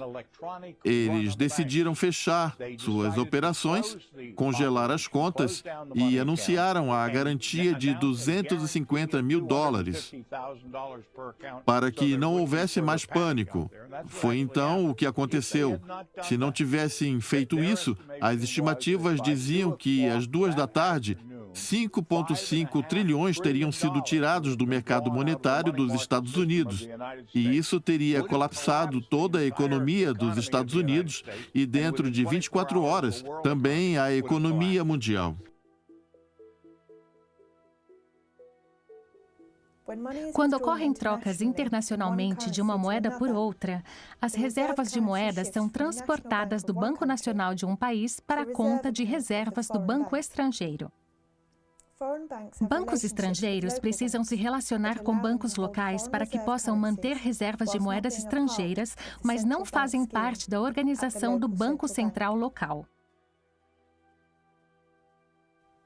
Por exemplo, quando 1.000 libras são transformadas em euros, um banco britânico vai negociar uma taxa de conversão com um banco da zona do euro. Suponhamos que 1,15 euros por libra. O Banco do Reino Unido vai transferir 1.000 euros da Reserva Central ao Banco Britânico parceiro do Banco Europeu, enquanto o Banco Europeu vai transferir 1.150 euros de sua reserva de moeda ao Banco Europeu parceiro do Banco Britânico. O que acontece quando as moedas e o sistema de câmbio deixam de ser administrados? Quais as primeiras consequências? Desvalorização, especulação, desequilíbrio. Existem alguns países que começariam a juntar mais do que o quê? Do que eles vão juntar? Outras moedas. Outras moedas. As reservas de moedas precisam ser gastas no país de origem ou trocada por outras moedas. A maioria dos bancos estrangeiros não possuem contas para depósito além das fronteiras nacionais. Por isso, as reservas estrangeiras que eles possuem não chegam a eles em forma de depósitos. Quando um país tem uma balança comercial desequilibrada, ele acumula grandes reservas de moeda estrangeira em grandes quantidades ou gasta todas as suas reservas em caso de balança comercial desfavorável. A balança comercial é basicamente a diferença entre aquilo que você vende no exterior e aquilo que você compra no exterior. A diferença do Reino Unido é que, por muito tempo, ele teve um déficit de algo chamado balança comercial visível, que envolve coisas que você pode enxergar, bens que você vê, coisas que são colocadas em containers, que são carros, computadores, produtos nas lojas. Esse déficit era substancial. Ele surgiu no começo dos anos 80 e permanece até os dias de hoje, e vem crescendo cada vez mais. Reservas de moeda estrangeira não podem ser usadas para gastos domésticos. Esse dinheiro só pode ser usado no exterior ou nas importações. Um país com grande déficit na balança comercial depende de seus credores para gastar o dinheiro adquirido em seu próprio mercado. Houve propostas do passado que tentaram criar um mecanismo para regular esses desequilíbrios. Por exemplo, John Maynard Keynes, no fim da Segunda Guerra Mundial, sua proposta original, do que veio a se tornar o Bretton Woods e o conjunto de instituições que fundadas lá, como o FMI e o Banco Internacional, era a existência de uma espécie de união internacional do redesconto. Essa medida estava mais relacionada ao aspecto comercial do que ao financeiro e forçaria todos a se reconciliarem e manifestariam a sua economia real. Mas esse mecanismo não existe. O desequilíbrio total da balança comercial britânica gira em torno de 800 bilhões de libras.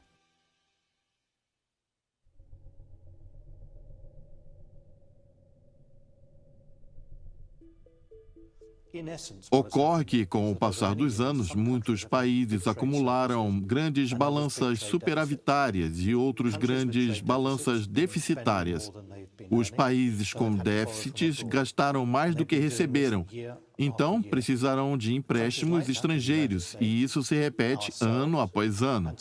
Esses países, os Estados Unidos, nós e alguns outros países da Europa, e isso não pode persistir, e há duas formas de acabar com isso.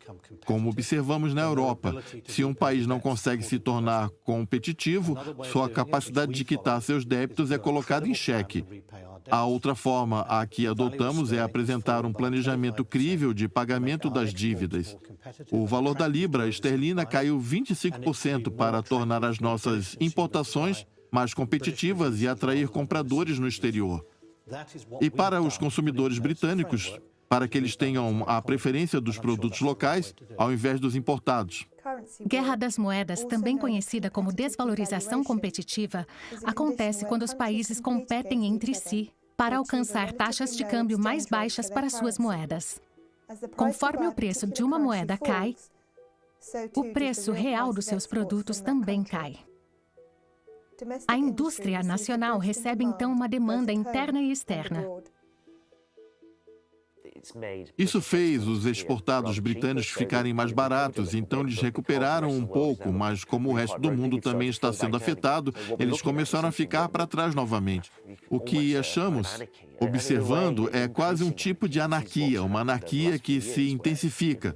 Isso acontece há alguns anos, quando o ministro da Fazenda do Brasil falou abertamente, mencionando a guerra das moedas, falando sobre as aspirações dos governos nacionais quando confrontados pela recessão. Eles acham que exportando mais conseguirão sair da recessão. Se quisermos exportar mais, nós devemos desvalorizar a moeda. E isso faz nossos bens ficarem mais baratos. Todos vão comprar e isso é bom para nós. O problema é que você está desvalorizando todos os outros ao seu redor. E os outros estão valorizados. Os produtos deles ficam mais caros e isso é ruim. Para desvalorizar a moeda nacional, o Banco Central vende suas reservas de moeda no mercado. Ele cria essa moeda do nada digitando números em um computador.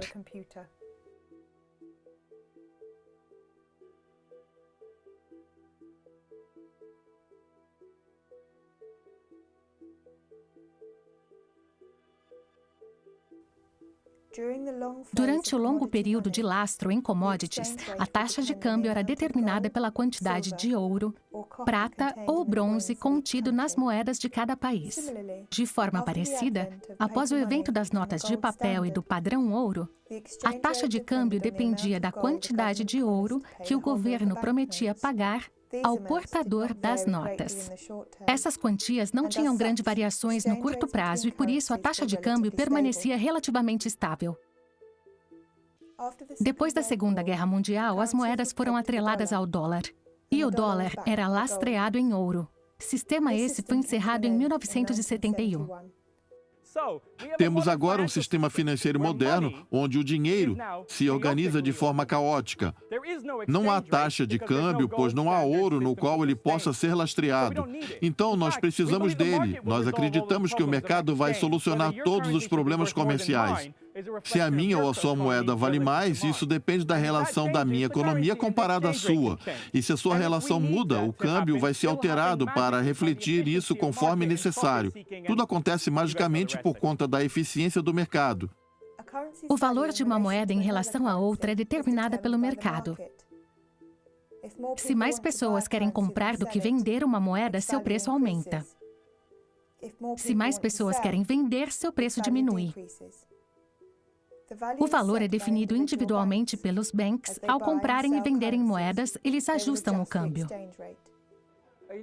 No último estudo que li, em 2007, dizia que a cada 3,2 trilhões são negociados. Alguém sabe o valor do PIB mundial? 50 trilhões, um pouco mais. Um pouco mais, Bruce. Chegou a um ponto. A questão é que pense num valor que está sendo negociado todos os dias, há 260 dias úteis por ano. Leva poucas semanas até que as negociações alcancem o valor de tudo que é produzido no mundo.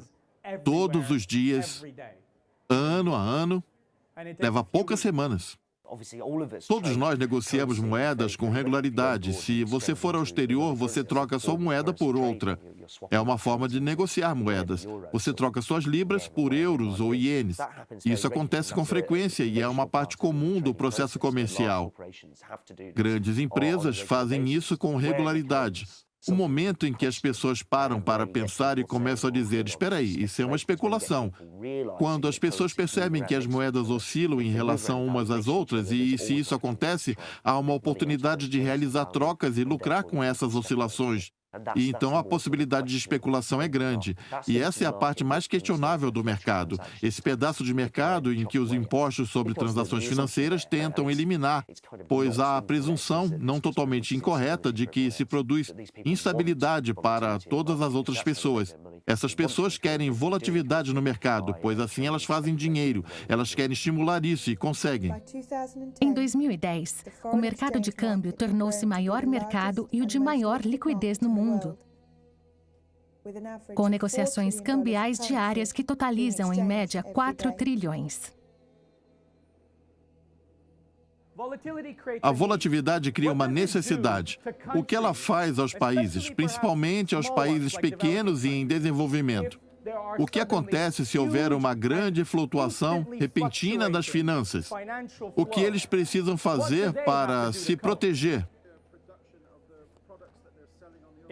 Aumentar a população de bens que eles negociam e vender mais, baixar os preços e ficarem ainda mais pobres. Quando você começa a falar sobre o sistema internacional, ele se torna algo peculiar, no sentido que muita coisa depende de sentimentos e crenças sobre como a economia funciona, de como o fato que a economia pode ou não estar fazendo isso, e mudar rapidamente, pois se apenas a crença de alguém em uma moeda é a que a sustenta, então você já sabe que eles podem continuar acreditando até quando quiserem. Se essa crença mudar, isso pode mudar rapidamente o mercado financeiro. O processo de contágio financeiro pode acontecer em questão de minutos, talvez de segundos. Você pode ir a uma economia robusta, aparentemente estável, para uma situação onde predomina a desconfiança contra você, que o mercado está contra você. E pode acontecer de qualquer forma. Às vezes, basta apenas que você seja vizinho de um país que está passando por problemas. Muitas das crises financeiras mundiais nos últimos 30 anos foram causadas por rápidas retiradas de moeda e de uma nação ou de uma região inteira. Esse tipo de atividade é chamado de guerra financeira. Isso beneficia, em maior medida, as grandes instituições como a Goldman Sachs ou qualquer outro grande banco. Eles conseguem esses ambientes em êxito que não conseguiriam em um ambiente mais regulamentado. Isso tornou algumas pessoas muito ricas, permitiu que os mercados financeiros se expandissem vertiginosamente. Todos que estão envolvidos nisso gostariam muito de um mundo desregulamentado. No caso do Reino Unido, tem-se um governo abertamente, deliberadamente, agressivamente, defende a ausência de qualquer forma de regulamentação desses mercados financeiros. Mas não é o caso de existir alguém por trás dos panos para puxar as cordas. As coisas funcionam assim, explicitamente. Eu acho que é uma forma de guerra econômica. Muitas das mudanças no funcionamento da economia global nos últimos 30 anos é consequência dessa dívida. Essa dívida do terceiro mundo, pois ela deu aos países ricos, bancos e ao setor financeiro um enorme poder e controle sobre os cantos mais pobres do mundo que possuem recursos que desejamos usar. O uso dessa ferramenta comparado por muitas pessoas como uma forma de colonialismo. E é uma forma que pode ser bem direta, se usada nesses países para forçá-los a agir conforme o interesse de países ricos do mundo. E com isso as empresas não apenas se tornam maiores, lucram absurdamente e as tornam mais predominantes no setor financeiro, que se tornou ainda maior. A maneira de se fazer mais dinheiro no mundo hoje não é produzindo coisas, mas por meio de pura especulação. O que podemos dizer que isso ocorre devido ao fato de estarmos tirando dinheiro a partir do próprio dinheiro. É claro que, de longe, já se vê que é uma atividade mais lucrativa. Na verdade, é a maior atividade econômica que existe no mundo de hoje. Para se proteger, os países vulneráveis precisam angariar as moedas dos países ricos, que produzem essas moedas do nada. O primeiro governador-geral da Indonésia, dos Países Baixos, que construiu as rotas do comércio, fortificou-as literalmente com a construção de fortalezas que lutou contra as frotas espanholas e britânicas. Disse sobre a evolução do Império Neerlandês do seu comércio: não podemos ter comércio sem guerra, nem guerra sem comércio. Dinheiro é poder.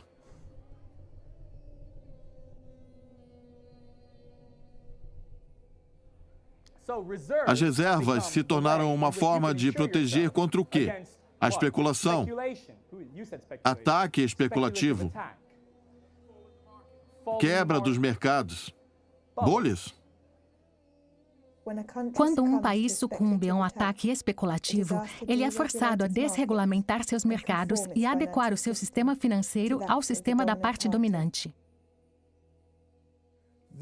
A grande dificuldade enfrentada por muitos dos países em desenvolvimento nas crises pelas dívidas é que eles foram orientados pelas potências mundiais, pelo FMI, que governam o sistema financeiro global, de que a melhor forma de se livrarem das dívidas era, antes de mais nada, com uma reestruturação econômica, aumentando as exportações para que você obtenha mais dólares para pagar a dívida, o que é normalmente feito em dólares ou em alguma outra moeda.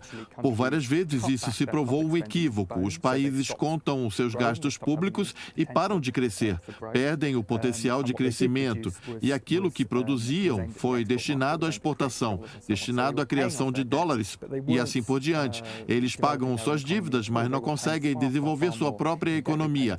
Gastam muito mais dinheiro pagando suas dívidas do que com saúde, educação ou outras coisas. O país se torna um estado vassalo, permitindo que grandes corporações explorem seus recursos e a sua força de trabalho.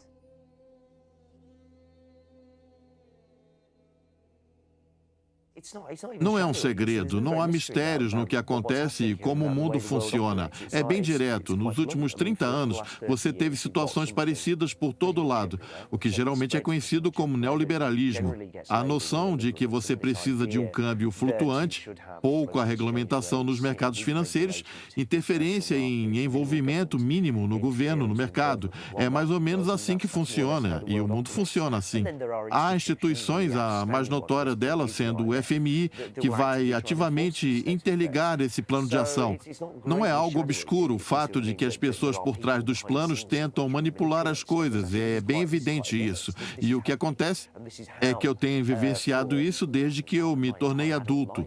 O mundo opera dessa forma e isso tornou muitas pessoas ricas, produziu uma enorme concentração de riquezas.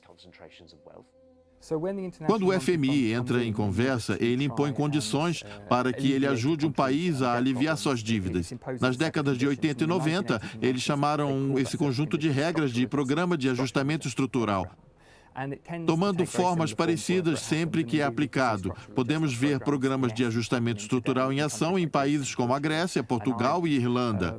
Países esses que foram instruídos a reduzir os gastos no setor público e liberar os mercados comerciais e de capitais para que o dinheiro possa entrar e sair da economia com facilidade. A ideia é incentivar os investimentos provenientes dos países mais ricos e resolver todos os problemas com investimentos. Já se foi comprovado por diversas vezes que esse raciocínio não tem fundamento. O que acontece é a destruição de indústrias emergentes e as capacidades dos países em desenvolvimento, tornando esses países completamente dependentes de bens e serviços dos países mais desenvolvidos e também do capital dessas nações. Uma das coisas que o FMI almeja é convencer os países a reduzirem os tributos cobrados das empresas multinacionais que operam nesses lugares, para incentivar a vinda dessas corporações ao país. Isso também significa que os lucros dessas multinacionais saem do país com uma igual rapidez e o próprio país não se beneficiaria dela. Muitos países em desenvolvimento hoje não possuem uma base tributária sólida. Isso quando possuem uma base tributária, tornando-se assim ainda mais dependentes dos mercados de capitais estrangeiros e os capitais monetários e endividamento também. É por isso que temos no mundo tantos países praticamente que tiveram a sua soberania roubada. É muito difícil imaginar que as sociedades democráticas podem evoluir ou funcionar quando, na verdade, o governo é muito mais dependente delas. O que vimos desde os anos 70 foi um aumento expressivo dos fenômenos que estimulam as mudanças no sistema financeiro, que nos trouxeram a esse maravilhoso empreendimento que fica logo ali naquele prédio brilhante. Para quem não sabe, estou apontando para a cidade de Londres. Para compensar a falta de um sistema de valor monetário baseado em um commodity, as instituições financeiras desenvolveram a securitização como forma de gerenciamento de risco. O desenvolvimento da securitização como uma tentativa de estabilizar todo o sistema é um subconjunto de processos e inovações financeiras que veio crescendo desde os anos 80.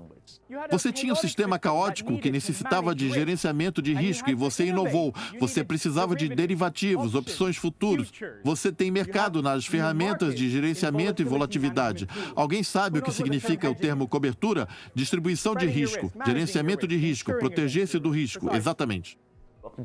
Até recentemente, na década de 60, a Comissão de Seguridade e Negócios era clara ao dizer que derivativos que eram baseados em produtos reais, tais como produtos agrícolas, tipo o mercado futuro de toucinho, eram considerados uma forma de aposta, não sendo permitido que negociasse esses derivativos. Isso mudou nos anos 60. Todos puderam negociar moedas futuras. Então, coisas são baseadas em produtos reais sendo negociadas no futuro, mas se baseando na oscilação atual dos preços. Uma vez que o sistema das taxas de câmbio fixas ruiu, esse processo se acelerou bastante. Ao ver regulamentações do governo retrocedendo, você terá um mercado predominando com seus próprios produtos. A teoria diz que os mercados são ótimos em regulamentarem a si mesmos, mas há mais estabilidade do que se houvesse interferência constante do governo. A hipótese dos mercados eficientes, a noção de que um mercado estabelecido é rápido. Todos estão bem informados, todos ficaram de olho no que há e a cada um o que faz ali. Ele, portanto, será mais estável e refletirá nas mudanças reais da economia. Não será abalado por pânico, loucura, bolhas especulativas. Na verdade, nada disso acontecerá. Se houver valorização ou desvalorização, é porque algo real aconteceu e os investidores no mercado financeiro estão reagindo a isso. Essa é a hipótese dos mercados eficientes. Na prática, o que vimos em 2008 foi o fim desse processo. A prática ainda permanece, temos que acabar com isso, é necessário para o melhor de todos.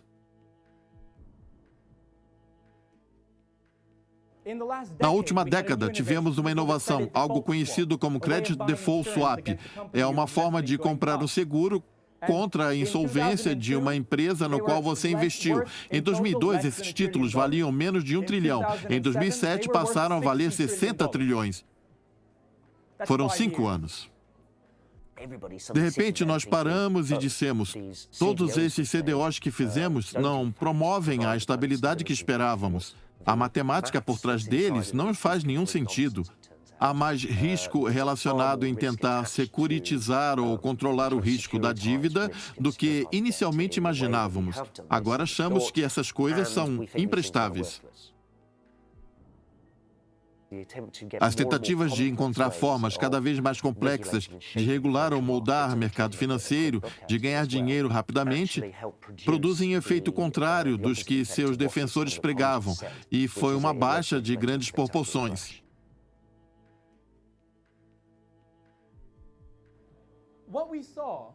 O que vimos como resultado dessa situação singular foi um fenômeno em especial.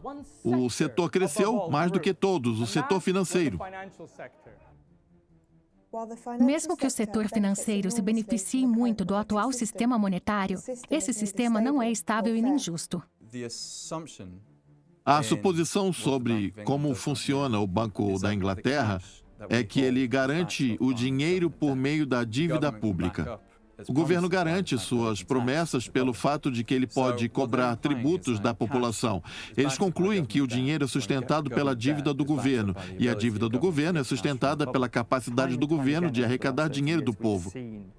Por diversas vezes, nos últimos 30 anos, vimos dívidas privadas se tornarem dívidas públicas. Em uma última instância, a dívida é paga pela população do país devedor. É por isso que os cortes nos gastos são necessários. O sistema é feito para deixar certas pessoas muito ricas às custas dos cidadãos e dos contribuintes. O sistema reduz a qualidade de vida da maioria e distribui essa riqueza entre os privilegiados. O que nos resta é um sistema financeiro dos anos 70 sem câmbio fixo, cujas fronteiras financeiras se abrem cada vez mais, que tem um banco central tentando gerenciá-lo sem ter nenhum controle, pois não existe nada onde antes estava o ouro. Realizam a flexibilização quantitativa de maneira caótica. Eles fazem empréstimos desesperados. No decorrer da história, os sistemas monetários foram projetados para favorecer potências internacionais. E esse poder é ferrenhamente preservado e cultivado.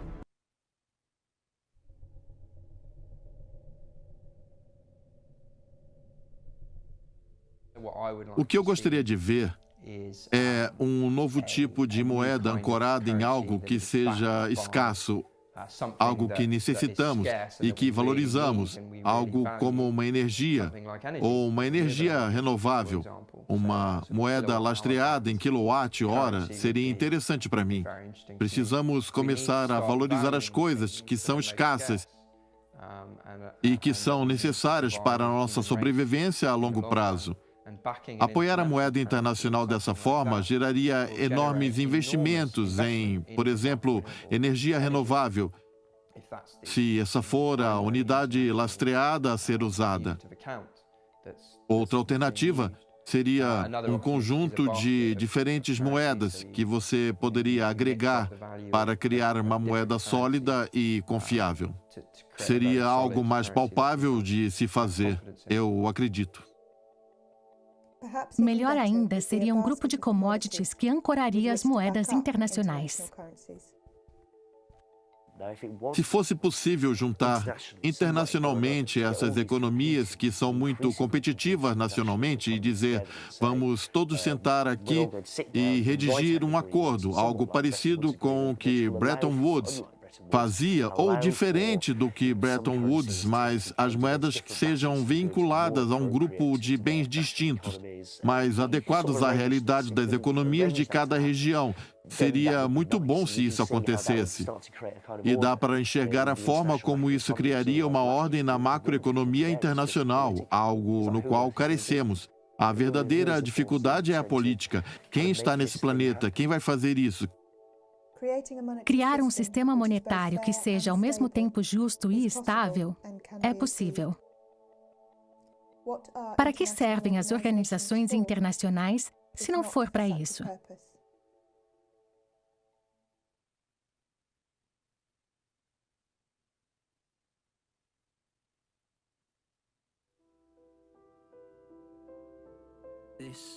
Esse é o George. George trabalha para um grande banco da cidade de Londres. Mas, um dia, sem nenhum aviso, o banco de George quebrou. Por sorte, o governo resgatou o banco e George manteve o emprego. Porém, o ganancioso governo queria algo em troca da ajuda. Eles exigiam mais impostos no salário e bonificações de George. Para alguém com o padrão de vida caro de George, esse choque foi devastador. Atualmente, George não consegue pagar o aluguel do seu apartamento às margens do Rio de Londres. Os pneus do seu Aston Martin já estão quase carecas. Se a situação de George não melhorar, ou se alguém como você não o ajudar, George vai ser obrigado a passar pelos alfaiates de Savile Row e ir comprar o seu terno em uma loja de departamentos. E se George tivesse algo para comemorar, ele não teria mais dinheiro para comprar um champanhe? George não está sozinho. Muitos outros sofrem como ele. Ninguém sabe quando essa situação vai melhorar. Mas, com sua ajuda, George pode mudar de vida. Uma módica doação mensal pode trazer luz de volta à casa de George. Por apenas 395 libras, você vai ajudar ele a comemorar suas pequenas conquistas com uma garrafa de champanhe cristal. Doando míseras 900 libras, você ajudará George a comprar pneus novos para seu carro. Por 2.000 libras, George recuperará a autoestima, comprando um terno feito em um alfaiate na Savile Row. Qualquer quantia ajuda. Com apenas 200 libras, você pagará um jantar para George e sua acompanhante. Mais 200 libras, eles poderão comprar os drinks. Ao adotar um banqueiro, você não ajuda apenas alguém como George, você também ajuda as adegas da cidade de Londres, as montadoras de carros de luxo na Itália e os alfaiates da Savile Row. Você vai cumprir seu dever patriótico de ajudar a maior indústria britânica neste momento de dificuldade. E quando os bons ventos soprarem novamente e George voltar a receber suas bonificações, os impostos que ele paga ajudarão a financiar os serviços públicos dos quais os pés chapados como você dependem. Por favor, enquanto George e outros como ele estão nessa situação lamentável, você poderia ajudar?